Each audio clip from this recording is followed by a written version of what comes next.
আসসালামু আলাইকুম। সবাই কেমন আছেন? আলহামদুলিল্লাহ, আল্লাহর অশেষ রহমতে আমরা ভালো আছি। আজকে জানবো আমরা লাইলাতুল কদর সম্পর্কে হাদিস।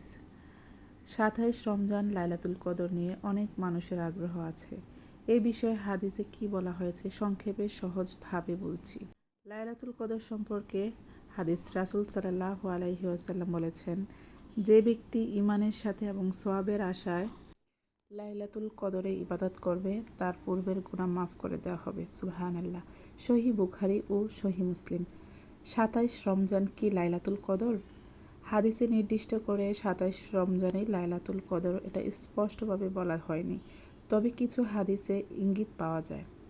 উবাই ইবনে কাব রাদিয়াল্লাহু বলেছেন, তিনি শপথ করে বলতেন যে লাইলাতুল কদর ২৭তম রাতেই হয়। সহিহ মুসলিম। অন্য হাদিস কি বলে? রাসূল সাল্লাল্লাহু আলাইহি ওয়াসাল্লাম বলেছেন, তোমরা লাইলাতুল কদর খুঁজো রমজানের শেষ দশকের বেজর রাতগুলোতে। সহিহ বুখারী। অর্থাৎ ২১, ২৩, ২৫, ২৭, ২৯ এই রাতগুলোতে বেশি গুরুত্ব দিতে হবে। মূল কথা, ২৭ রমজান খুবই গুরুত্বপূর্ণ হতে পারে, কিন্তু নিশ্চিতভাবে শুধু এই রাতই লাইলাতুল কদর এটা বলা ঠিক না। তাই শেষ ১০-এর রাতে, সব বেজোর রাতেই ইবাদত করা সবচেয়ে ভালো।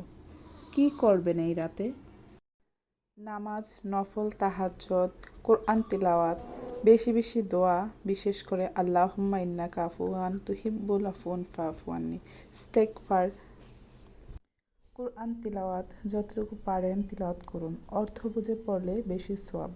সবচেয়ে গুরুত্বপূর্ণ দোয়া। রাসূল সাল্লাল্লাহু আলাইহি ওয়াসাল্লাম হযরত আয়েশা রাদিয়াল্লাহুকে এই দোয়া শিখিয়েছেন। আল্লাহুম্মা ইন্নাকা আফুওয়ান তুহিব্বুল আফওয়া ফা'ফু আন্নি। অর্থ, হে আল্লাহ, আপনি ক্ষমাশীল, ক্ষমা করতে ভালোবাসেন, তাই আমাকে ক্ষমা করে দিন। বেশি বেশি জিকির। সুবহানাল্লাহ, আলহামদুলিল্লাহ, আল্লাহু আকবার, আস্তাগফিরুল্লাহ। ইস্তেগফার অর্থাৎ ক্ষমা চাওয়া। নিজের সব ভুলের জন্য আন্তরিকভাবে তওবা করুন। দোয়া, নিজের জন্য প্লাস অন্যদের জন্য। নিজের পরিবার, বন্ধুদের জন্য দোয়া করুন। দুনিয়া ও আখিরাতের কল্যাণ চান। ছোট একটি টিপস শেয়ার করছি। পুরো রাত জেগে না পারলেও কিছু সময় ইবাদত করুন।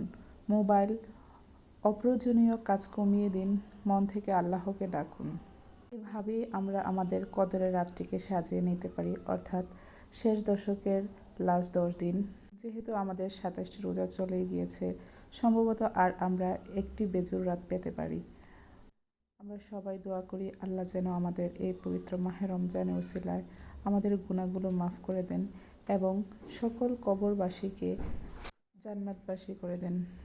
আগামীতে আমাদের আরেকটি রমজান পাওয়ার সৌভাগ্য যেন আল্লাহ আমাদেরকে দান করেন। আজ এ পর্যন্তই। সবাই ভালো থাকবেন। আসসালামু আলাইকুম।